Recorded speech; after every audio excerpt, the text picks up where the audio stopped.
Hangaia e tātou he rākau kirihimete. Anei ngā rawemi. He tā whao roa poto hoki. Rapuhia enei ki tātahi. He rākau. He whetu kaura. He tūwiri hoki. Whakarārangitia ngā rākau timatahi ki ngā mea nui.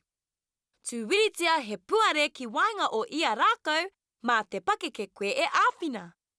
Tui ia ngā tā whao ki te rākau matua. Timatahia mā te rākau roa tainoa ki ngā mea poto.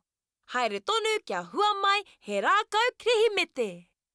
Rau atu te whetu ki runga ake, anana, tō rākau kirihimete. Miharo!